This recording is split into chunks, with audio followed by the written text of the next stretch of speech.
Judge hitting .310 after the one hit in Game 1.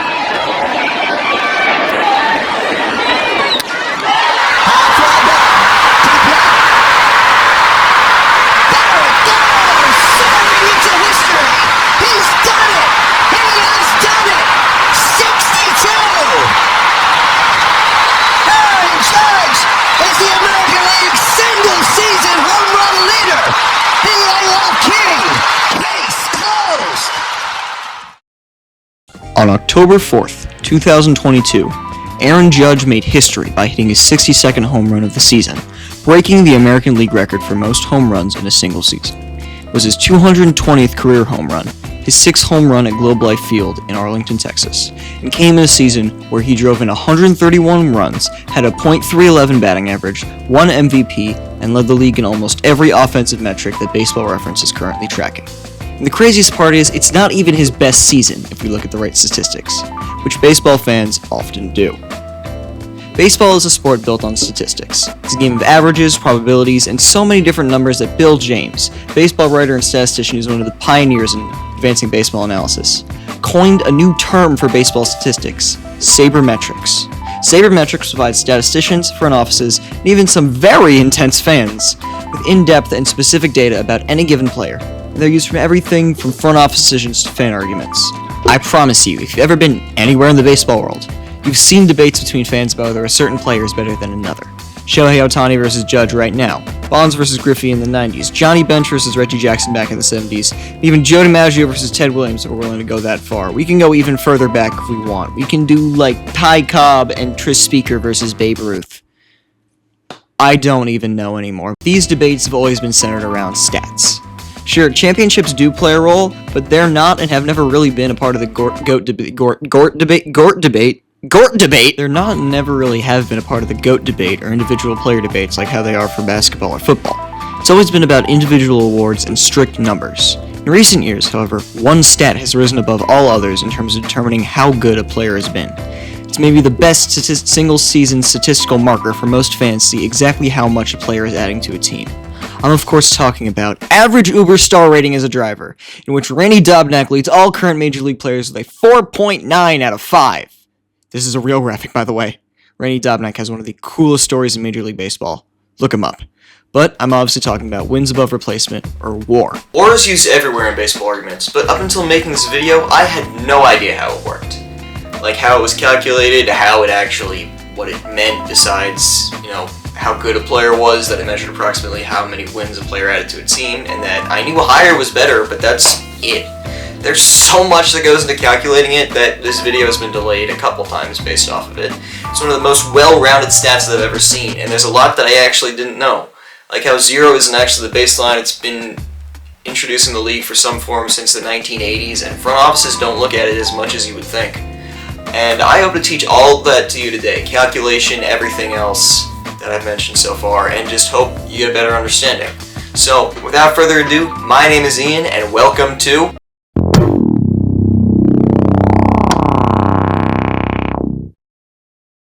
Before we start discussing how WAR is calculated and how it's used, might as well give you a quick overview on what it is for anyone who might be unfamiliar with baseball. So WAR, or wins above replacement, is a measurement of how well a certain player is doing for a team. It's supposed to be a specific value that shows exactly how many extra or fewer wins a player is adding to their team by playing as compared to a replacement level player. Quote, replacement level is defined by Fangraphs as a player contributes 17.5 runs fewer than the average player over the course of a season, meaning that the average player actually has a WAR of 1.7 to 1.8, and it's not 0. You would assume that a stat centered around how many extra wins a player is adding to a team would have a base of 0. That replacement level would be 0 wins because that's how logic works. But no, they just had to make it 1.7 to make my life harder. Because they hate me. Who's they? I don't know. Because the fellows over at Baseball Reference and the people who blog over at Fangraphs seem to be wonderful people. So I don't know who they is, but they hate me. Anyway, beyond that, WAR is simultaneously a measurement of how many runs a player adds to the team on offense and how many runs they save on defense, with a rough measurement rate of 10 runs for every 1 win. And values can vary based off of position. higher defensive focus on positions where good defense is necessary, like shortstop or catcher. Lower defensive focus is on positions like first base, where defense isn't always a standout characteristic, so to speak. You can see what I'm talking about. And there's also a positional adjustment depending on the calculation, but we'll get to that later. As for specific origins, there's no clear origin for the stat. In 1982, Bill James, the guy I mentioned earlier, and again, one of the absolute pioneers in baseball statistics, originated the term offensive and defensive winning percentage as a means for ranking players, also coined the term replacement average in that same year, where he basically talked about an early version of WAR, where he was calculating how much certain players' offensive, defensive contributions added to their team's wins, I should say. And it was kind of like the early version of WAR, and it's gone through many changes, many calculations, many variations that are still going on today. The most recent variation, at least for Baseball Reference, was in 2013. This is for a stat that's lasted at least, again, since maybe 1982. So let's get into exactly how it's calculated. Figuring out how to calculate this was the second worst nightmare of my life. The worst nightmare of my life was trying to figure out how to convert it from complex statistical analysis into something that's palatable for you guys, something that people can understand if they don't know stats, like I do. I don't think I did a very good job, but we're gonna try anyway. Take it away, pre-recorded Ian. Thanks, real life Ian. Now, to get into this calculation, let's first determine which website we're using. Yes, it comes down to that. So there's two different websites that we can use to calculate, or at least find WAR. There's Fangraphs, and there's Baseball Reference. Now, I like Baseball Reference just because it's more convenient for me. It's a lot easier to look at general stats there, but Fangraphs is a lot more particular in their calculations, so I will be kind of differentiating between the two when I can. So we're going to start with Fangraphs calculations, just because that's what I want to start with. So for position players, the formula for WAR is batting runs plus base running runs plus fielding runs plus a positional adjustment plus a league adjustment plus replacement runs, all over runs per win. Now I know that looks and kind of sounds like a mess, but don't worry, it absolutely is one. So let's break this down into individual things. So batting runs. Batting runs, you take WRAA, or weighted runs above average, and add and subtract a certain number of runs based on ballpark. Hey there, so editing Ian here, I may have tried to suggest that both sites don't track ballpark factors, even though both sites generally do track ballpark factors. And that's just on me. I'd make a joke about altitudes and mispronounce it as attitudes, so that's what's about to come up for you guys. But yeah, just coming in to say both measurements use some sort of ballpark factor when talking about WAR. Anyway, back to the jokes. Here we go. Now I'm just imagining a ballpark that's like unhappy and a ballpark that's like angry all the time. Wait, that's just Fenway Park. Since different parks have different altitudes and different measurements for how far away the walls are, some parks are better for hitting than others, and Fangraphs takes this into account by adding or subtracting a certain number of runs. Now let's get into what WRAA stands for. Weighted runs above average. Measures the number of offensive runs a player contributes compared to a league average player. Does this sound familiar? It's basically just WAR, but specifically for offensive runs. So it's calculated with this mess of a formula. Just gonna let that one sink in for a minute before I keep going. So we're looking at WRAA is equal to WOBA minus league WOBA divided by the WOBA scale times plate appearances. Now WOBA could have its own video, but for the sake of keeping it as minimally complicated as possible and keeping this video shorter and not having to explain more complex statistics, which stands for weighted on-base average and measures a hitter's offensive value per plate appearance. Basically, for every plate appearance a hitter has, how much are they adding per at-bat? How much better are they making this team per at-bat? Now, a lot of this might start to get confusing, so I might just make a glossary for the end. But anyway, let's move on from that. Now we know that batting runs is weighted runs above average, which we know is very complicated, and adds and subtracts a certain number of runs based on ballpark. But Ian, you didn't explain what WOBA was. You didn't explain that very well at all. You're right, Recorded Me. Thing is, I don't really care, because this video is already as much of a mess as possible, so I'm just going to stick to what I know. Now, base running runs. In Fangraphs, they use a UBR, or Ultimate Base Running, for non-stolen base type base running, which is basically just like running around the bases, whether you make good decisions on whether to tag up or not, whether you make good decisions on whether to keep going for home when you could just stay at third. And they use weighted stolen base runs, or WSB, for stolen base and cost stealing value, and weighted ground ball into double play runs for runs added or subtracted due to a hitter's knack for avoiding or hitting into double plays. So to put it simply, there's a stat for how well you can run the bases when you're not stealing, there's a stat for how well you can run the bases when you're stealing, and that's all combined with how often you ground into double plays. So UBR and WGDP, Ultimate Base Running, and weighted ground balls and double plays are in-house Fangraph stats, which is why Baseball Reference doesn't use them, because they don't have access to the same technology. So UBR is value added by base running on non-stolen base plays. How much better are you making the team based on how well you can run the bases when you're not stealing? Like I said, how good is your base running decision making? This is calculated using proprietary video tracking that the public can't access, but WGDP is a comparison between a player's expected number of double plays and their true number of double plays, measured in runs. So basically, how many runs are you sacrificing for the team by grounding into a double play, or how many runs are you saving by not grounding into double plays? WSB, weighted stolen base average runs. Estimation of the number of runs that a player adds by stealing bases. It is an absolute mess to calculate, so I'm just going to leave the formula on screen and let y'all absorb that. Look at all those numbers. Like I said, a bunch of these stats could have their own videos, but I'm trying to make this one briefer than it is. But voiceover, Ian, you're not doing a good job of explaining any of this. How are other people supposed to understand if you can't explain it to them? What are you doing, man? Alright, video me, shut up, because I am not a statistician, I am just a dude making videos in his room.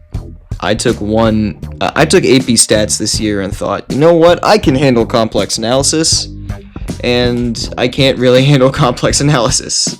So I'm going to try my best to explain some of this, but some of it is beyond me. I will be honest. Anyway, let's move on to fielding. So now we're going to let me take over, because voice over me is kind of dying. So let's talk about some fielding runs. So for non-catchers, they use another Fangraphs in-house stat called UZR, or Ultimate Zone Rating. UZR, in Fangraphs words, is used to estimate each fielder's defensive contribution in theoretical runs above or below an average fielder at his position in that player's league and year. It's based on the same kind of video tracking that the previous stat was based on. But that's only for non-catchers. For catchers, there is no UZR, so they use the stolen base runs, or RSB, aspect of defensive runs saved and run saves on pass pitches. I know that sounds like an absolute mouthful and an absolute mess, but it's the number of runs prevented by catchers based on stolen bases that were called out, and the lack of pass balls for catchers. So basically, how well can they throw stolen bases out, and how well can they prevent pass balls? When you put it like that, it's a lot simpler than it is. Back to the voiceover for this one, where we will be talking about the positional adjustment. Now, the positional adjustment is what I was mentioning earlier.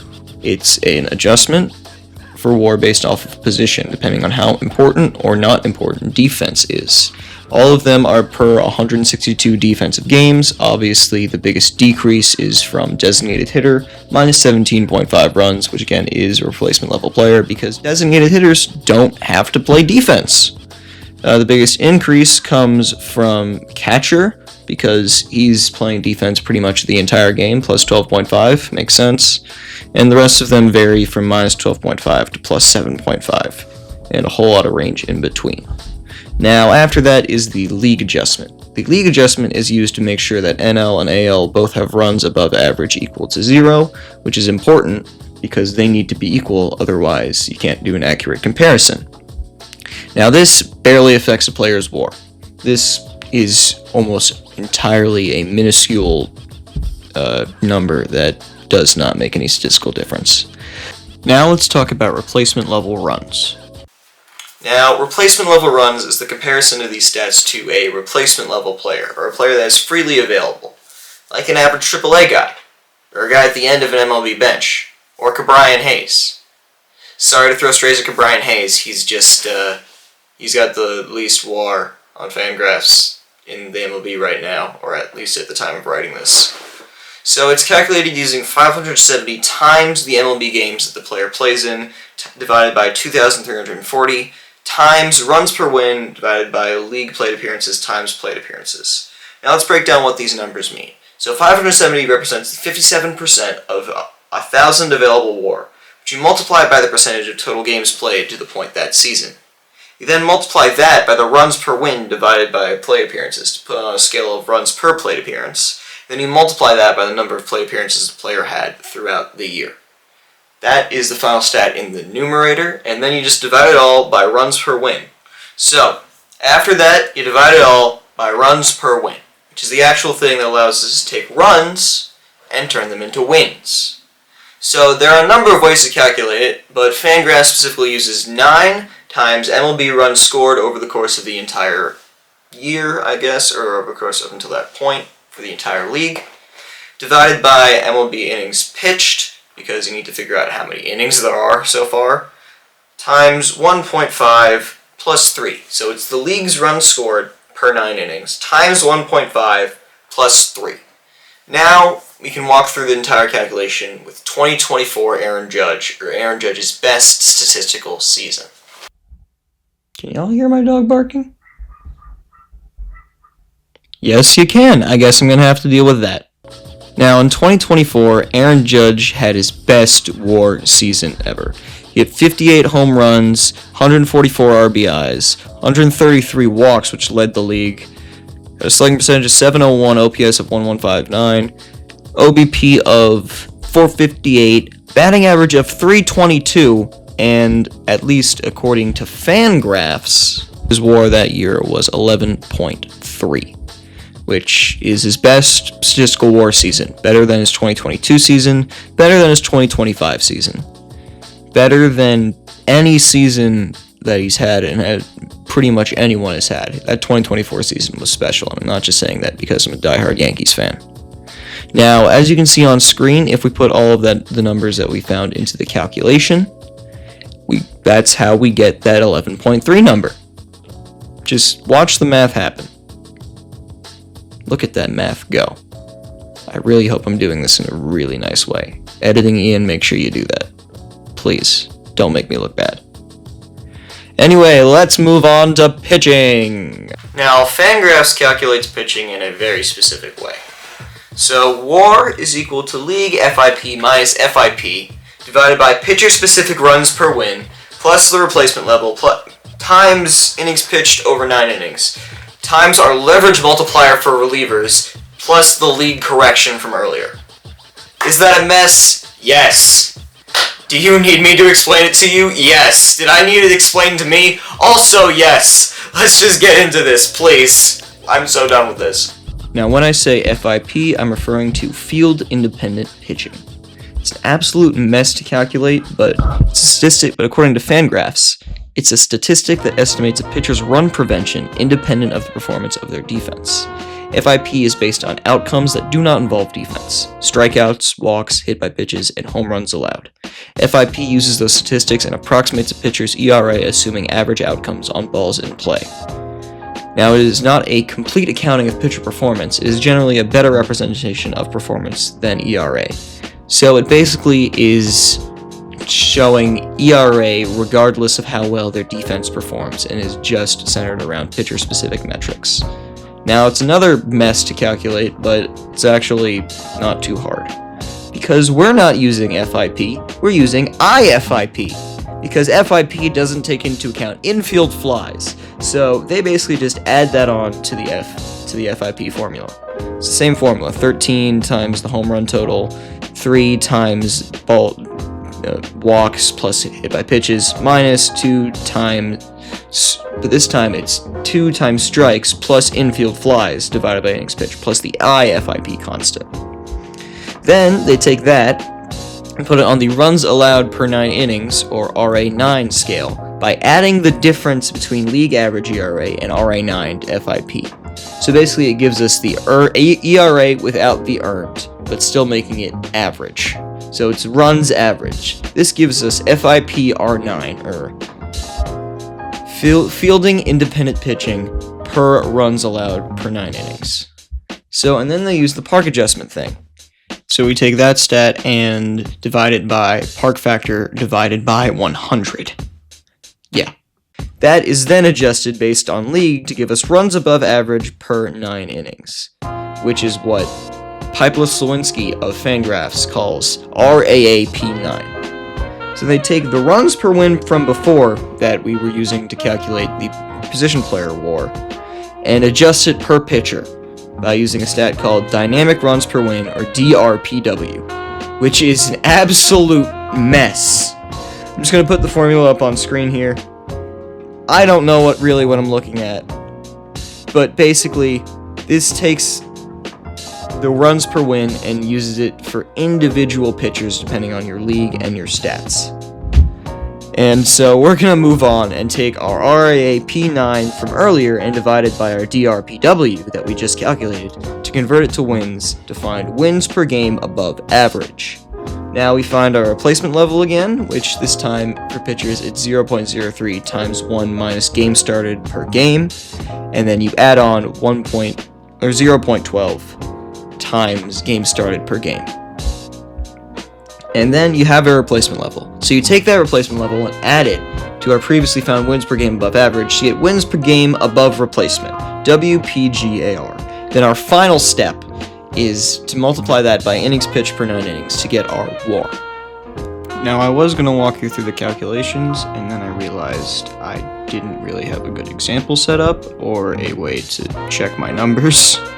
So I'm not going to do that, and instead going to tell you about how technically this isn't complete WAR, because there's some very specific adjustments you have to make if you're using relievers, and you have to make some adjustments based on innings pitched, because there's going to be different innings pitched depending on how you pitch. But generally, that's the base calculation done. Voiceover Ian, you did a horrible job of explaining that.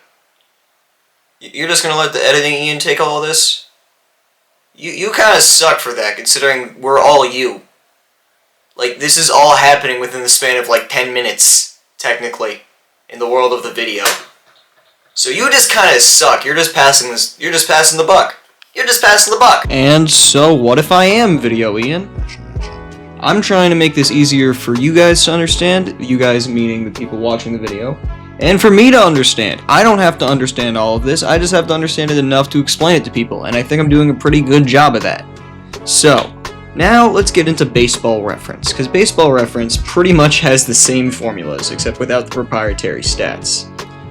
If we see here on screen as I'm putting it on, for position players, the WAR calculation is batting runs, plus base running runs, plus fielding runs, plus the positional adjustment, plus replacement level runs, divided by runs per win. It's the same base equation as Fangraphs, but without the league adjustment and the unique metrics. So they're calculated slightly differently, which also leads to the disparities that we see.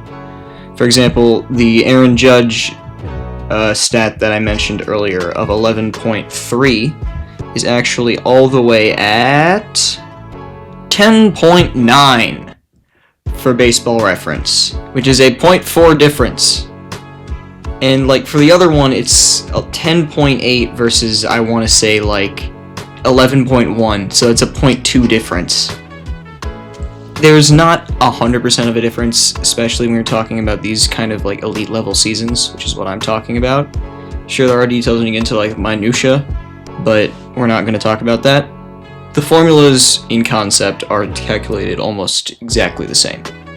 Okay, Voiceover Ian, I see you copping out, basically calling the formulas the same, even though there's very subtle differences. Like how the fielding runs uses defensive runs saved instead of the proprietary UZR, or how base running runs doesn't account for double plays instead. Did I just do your job for you? Did I just explain that for you? Why the hell did I do that? Do your job, Voiceover Ian. Do your job! Alright, let's do my job. Now, when it comes to pitching for Baseball Reference, I don't have as specific of an equation as for Fangraphs, because Baseball Reference is a lot more confusing of a website to navigate when you're trying to deal with nitty-gritty stat stuff, because it's not a blog, meaning people aren't going to write as much on it. But at its most basic level, their pitching more calculation requires only overall runs allowed, earned and unearned, and innings pitched. Since we are trying to measure the value of the pitcher's performance to his team, we start with his runs allowed, and then move out into context. So, generally, what we want to do to look at this is assume that we're working with just like an average pitcher. And then we start figuring out what the average pitcher would have done if placed in the same scenario as the pitcher that we are looking at. Now this means we want to do stuff like find the level of opposition for each team. For example, the 2024 Yankee pitchers never faced the 2024 Yankees. The 2015 Royal pitchers never faced the 2015 Royals, etc., etc. Pitchers didn't face their own team, and some pitchers faced the same team multiple times, especially when it's like a dominant offensive team like the 1927 Murderers Row Yankees. Now, there's also like defense independent pitching stats, which we tried to get in, which is the kind of stat that we had for FIP, fielding independent pitching. Meanwhile, some of it, well, again, that is an exclusively Fangraph stat, so we can find stuff like Baseball Info Solutions is runs saved, which is what Baseball Reference tends to use for these kinds of calculations. And then with that, we can also use like special reliever ERA for starter reliever adjustments. There's a whole bunch of formulas, but finally for wins above average, our XRA final is our custom park factor times our initial runs above average times minus our defensive runs above average plus our starter/reliever runs above average to get us our final value for wins above average. And then we do our runs to wins calculation to give us wins above average fully, and then do some more leverage adjusting, and we find our WAR. I know it sounded like a mess, but I'm going to put a bunch of formulas up on the screen, and it's going to look really good. Really, voiceover Ian? That's how you're gonna end it? You're not gonna go into anything about like the front office stuff that you mentioned, or any of the like other things besides the calculation that you promised to explain? Dude, I am basically completely out of time. Oh, really? Yeah, we are running low. Oh, okay then. You want to take the outro? Yeah, okay, so I'll get into this right now. So thank you guys so much for watching this. I hope any of it makes sense. I'm sorry that it wasn't as detailed as it could have been, but I am running on fumes currently. This is the last thing I'm doing. I decided not to film an outro until I was 99% done with my editing. But yeah, thank you guys for watching. Expect the next video hopefully sooner than this one. I'm thinking 5 to 6 days after this one goes up. And yeah, thanks for watching ITP Media. Stay positive and good vibes. See y'all around.